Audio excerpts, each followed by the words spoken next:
Coucou à tous, on se retrouve aujourd'hui pour l'Alternative News en version vidéo. Donc vous allez peut-être vous demander, mais qu'est-ce qu'elle fait là, Sarah, dans cet endroit nature? Eh bien, je suis en Ardèche, sur les lieux, plus exactement à Hayon, sur les lieux où ma maman a été assassinée. Et donc aujourd'hui, je reviens sur ces lieux particulièrement pour vous parler de quelque chose que je nomme le traumatisme non expériencé. C'est-à-dire que je vous parle aujourd'hui du traumatisme mais qu'on n'a pas réellement vécu en expérience. C'est-à-dire que c'est un traumatisme qui naît de l'imagination, de la représentation de ce qu'on se fait des événements. Donc en l'occurrence, ici, si je suis capable de revenir maintenant sur les lieux de l'assassinat de ma maman, eh bien c'est grâce à certains outils utilisés dans les thérapies et dans le coaching en deuil que je propose maintenant aux personnes que j'accompagne. Et cet outil, plus particulièrement pour les traumatismes, qu'ils soient expérimentés ou non expérimentés, s'appelle l'REMDR. C'est une thérapie par les mouvements oculaires qui consiste à retraiter l'information qui n'est pas traitée complètement par le cerveau, car trop difficile à assimiler émotionnellement, intensité émotionnelle trop forte.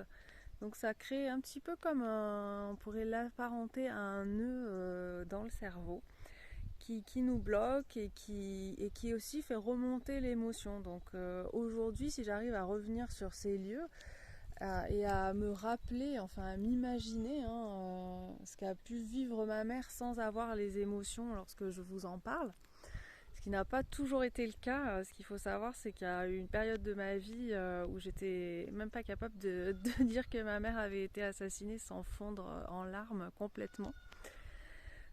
Donc ça a été un grand travail sur soi et un long cheminement que je raconte aussi dans mon livre de l'assassinat au pardon. Voilà, donc aujourd'hui j'ai voulu vous parler de ce traumatisme qui est un petit peu particulier, car c'est pas quelque chose que l'on vit soi-même. Donc il y a le traumatisme vécu, ça peut être par exemple quand vous faites un accident de voiture, vous avez un gros choc, une grosse peur.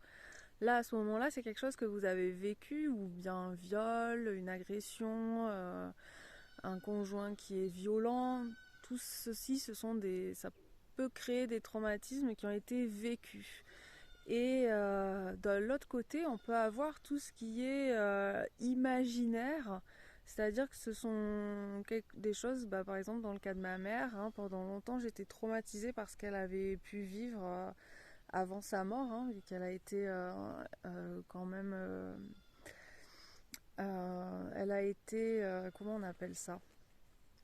Euh, Elle a été détenue entre guillemets par son assassin, séquestrée. Voilà, c'est le mot que j'ai essayé de retrouver. Donc elle a été séquestrée par son meurtrier, son assassin. Et tout ça, chez moi, ça a créé un traumatisme parce que j'imaginais tout ce qu'elle avait vécu avant d'arriver à sa mort, environ 3-4 heures avec lui. Et puis jusqu'à passer à l'acte final. Donc tout ça, ce sont des choses que moi, je n'ai pas vécues. Mais que j'ai imaginé que ma mère avait vécu, et ça m'a vraiment réellement traumatisée. Et donc c'est pour ça que je vous parle de cette technique, l'REMDR aujourd'hui, qui est vraiment fabuleuse. C'est un outil qui est merveilleux, qui est très rapide et très efficace, et qui consiste donc à revivre la scène, qu'elle soit vécue ou donc expérimentée ou non expérimentée. Et pourquoi on peut avoir un traumatisme aussi, vous allez vous dire, mais c'est pas normal d'avoir un traumatisme quand on n'a pas vécu la chose. Eh bien si, car le cerveau, lui, ne fait pas la différence entre le réel et l'imaginaire. Du coup, que ce soit expérimenté ou non, on peut avoir les mêmes dégâts entre guillemets et les mêmes intensités émotionnelles qu'un choc qui n'aurait pas été vécu par la personne. Donc c'est un outil qui est très efficace, que j'utilise souvent en coaching, qui s'appelle l'REMDR et donc est une thérapie de retraitement, de désensibilisation et de retraitement de l'information du traumatisme par les mouvements oculaires. C'est important de savoir que ça existe, car moi pendant longtemps je suis restée traumatisée, j'avais des symptômes de traumatisme sans le savoir. Par exemple, je me réveillais plusieurs fois la nuit, je dormais très mal, je faisais beaucoup de cauchemars, j'avais du mal à me concentrer, j'avais aussi des difficultés de mémoire, des mots qui ne revenaient plus, des parties de mon passé également qui étaient complètement disparues. Ça, c'est vraiment les signes typiques du traumatisme, et il y en a beaucoup d'autres également. C'est ceux qui m'ont impacté le plus, puis une grande fatigue aussi, beaucoup d'énergie perdue anormalement, et on n'en est pas toujours conscient de ça, en fait, qu'on vit quelque chose qui n'est pas normal. Donc c'est pour ça qu'aujourd'hui je vous parle de cette notion du traumatisme qui est possible, de quelque chose que vous avez imaginé et que vous n'avez pas vécu. C'est un petit peu comme la peur de l'avion. Si vous n'avez jamais pris l'avion, du coup vous avez une peur qui n'est pas vraiment raisonnée, ou même la peur de l'autoroute si vous n'avez jamais pris l'autoroute.